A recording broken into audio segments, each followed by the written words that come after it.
Well, he's back, guys. Yesterday, LaVar Ball announced that Big Baller Brand is, quote, back and better than ever. Since October, the company's site had been down, but after a rebranding, LaVar announced that there is a new website that is currently working. So, Shannon, what's LaVar up to here? What's the rebrand? It's still Triple B's. I mean, do you still have your pair that you bought? I do, Skip. Collector's items. I don't know about no collector's items. They're item. I don't know about collectors. Skip, look, give him credit. He's about to have a son that's going to go very high in the NBA draft. This is an opportunity again for him to. He's a genius at it, and he knows that his son is going to be a high draft pick. He'll probably start making the circuits again, Skip. He get on in, he'll bring out everybody a shirt or a hat or something to get back in there. So I'm happy for him.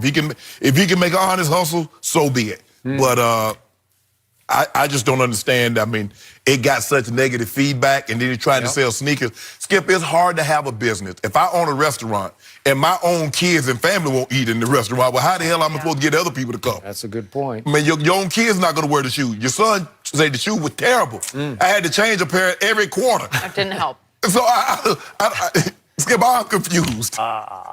Yeah, I love your term, honest hustle. Yeah. That's called an oxymoron because it's conflicting ideas. Honest hustle. Yeah. Boom, colliding ideas. But that's what he tried to pull off, an honest hustle, because they were not remotely ready to produce these shoes at the rate they needed to produce them, and nobody could hype it better than LaVar Ball, and I miss him mostly for the wrong reasons. But he is wildly entertaining. We had him on the show, 5 times? I don't know. And every time he just lit it up in here. And yet, it still pains me to look back on what he did to his oldest son because he stunted his growth. He painted the biggest target on that kid, and he was just a kid coming out of UCLA, that any young man has ever had painted on him coming into any league. And it was hard for him to live up to not only his father saying he's better than Steph Curry already, but Magic Johnson saying one day that jersey's going to hang in the rafters. And Magic was running the Lakers. Magic chose him, and he was supposed to be Magic Johnson. And I'm so happy for Lonzo Ball because he's got new life, man. He does. He's got Zion. He's got fast breaks the rest of his career, hopefully with him and Zion lighting it up and Skip, but it seems like he's playing freer. It seems like he's a weight. Maybe, I don't know if, look, I understand that he has a special relationship with his father, but maybe it's LA. Maybe it's the pressure of being a point guard. Being a point guard in New Orleans is a lot different than being point guard for the Lakers. That's right.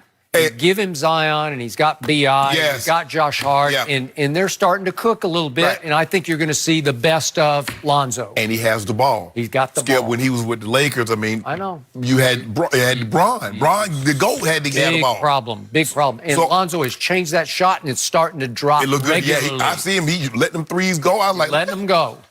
Being a three-point competition before young. Point, his father is smelling new business because all of a sudden the youngest son, and I got to give LaVar credit for this, because he sat right here in a commercial break and he said the youngest is going to be the best. Because the youngest is going to be the tallest, and he's going to be the most athletic, and he's going to have the biggest offensive skill set, and he did. We saw that at Chino Hill. And now his son, well, he could wind up being the first overall pick. He sure could. And if he is, LaVar might be back in business, right? Might be back in business. There's method to his madness at times. Sometimes it's crazy, but sometimes it makes sense. He might be back in media business because he's going to be doing media tours with his youngest. Absolutely. Right? Prepare for him. So here we go, but I don't think my partner Shannon Sharp is going to be buying any more of BBB products. I'm good. I'm good. You got those in a special BBB spot. was also standing for Better Business Bureau, and they gave him a very bad review. All right. Original Triple B. You keep those somewhere special. Who is the most likely team to entertain us on Hard Knocks this year? We'll discuss. I want to hear what they think next. The Lakers are set to open their second half of the season Friday night, and their roster is seemingly set for the playoffs after missing out on Marcus Morris and Reggie Jackson, both of whom went to the rival Clippers. Even Magic Johnson can see the Clippers have a deeper roster right now. Magic said the Clippers are probably better man-to-man when it comes to the bench over the Lakers. In a series between the two teams, Magic said it would come down to LeBron and Anthony Davis needing to dominate and find a third scorer. So, Shannon, did Magic say anything here that surprised you? No.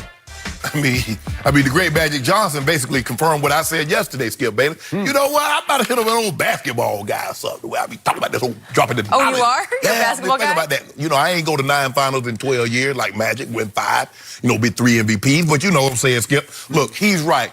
And even if AD and LeBron dominate, which I believe they will, Paul George and Kawhi can neutralize that, okay? Because, Skip, if you remember the finals, the first finals that when KD first got there, if you look at KD and Steph, LeBron and Kyrie basically played them to a push. But it was Draymond, it was Clay, and the others that the other 3, 4, 5 guys that were going to play couldn't match that depth.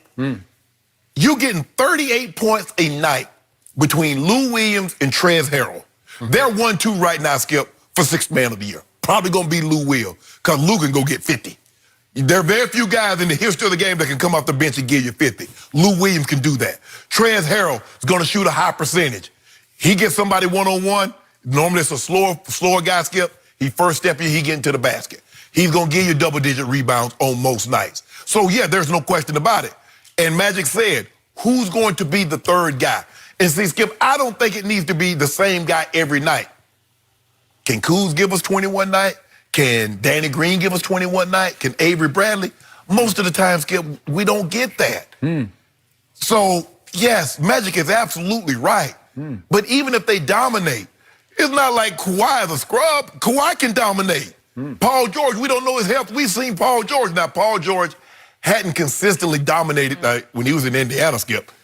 He and LeBron had some battles when they were when he was in Miami and LeBron went back to Cleveland. They had some battles. But we haven't seen that when he was at OKC, so we'll see if he can get back to that. But they can neutralize him. Let's just say the Stars play to a 60-65 tie. 65 for AD and LeBron, 60-65 for Paul George and Kawhi. Okay, what they going to do about Lou? What they going to do about Trez, Landry Shamet, Morris, Reggie Jack?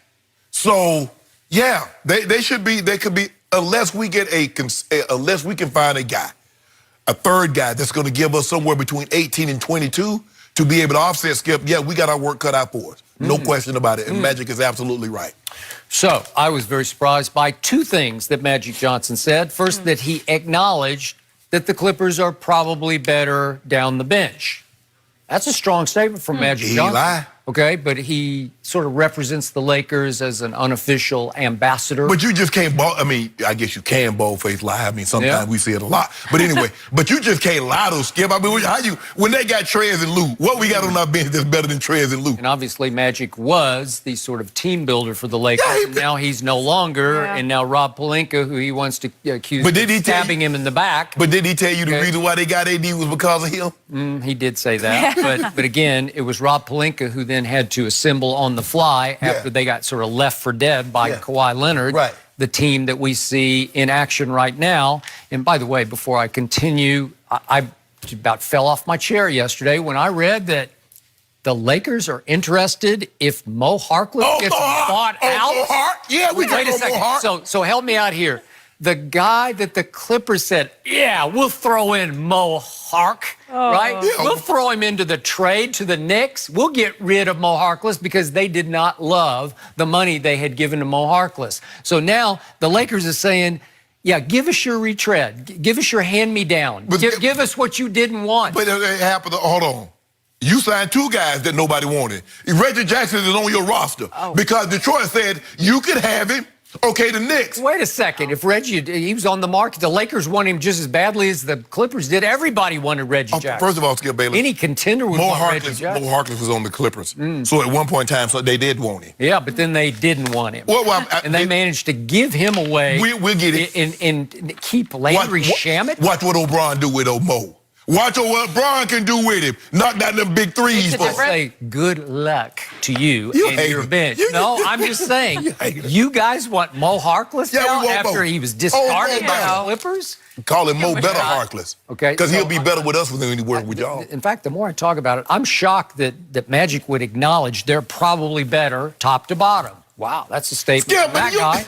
Okay, and then we got Anthony and LeBron. They have to dominate. I'll certainly give you, that's like obvious. They're going to have to dominate because, by the way, they have not dominated in the first two games these teams have played, right? One guy, they get off to great starts and then they fizzle. Because you remember, Skip, the first half, AD had like 20 points. And he was dominating because they was throwing it down to him on the block and he was posting, shooting up over. He was up and under. So he was dominating.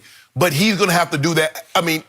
Basically, Skip, if they're not going to get third scoring on a consistent basis, they might have to go to 75, 80 points. It might have to be like Kyrie and LeBron did in game 5. Skip, remember when they went to Golden State and both had 41? LeBron had 41, 16, and 8, and Kyrie was spectacular. Okay. It might have to be a situation like that. Well, just for the record, in the opening night game, it was tied after 3 quarters, and LeBron scored 2 and AD scored 0 in the fourth quarter. Won't happen again. Okay? And they got basically blown away. It won't happen again. Then it did happen again because on Christmas Day, the Lakers were up 7 with 6:39 left in the game. 7 points. And Kawhi Leonard from that point scored 9 points of his 11 in the fourth. And guess what the score was from that point on? It was 17-5 Clippers. So your two guys are going to have to come up much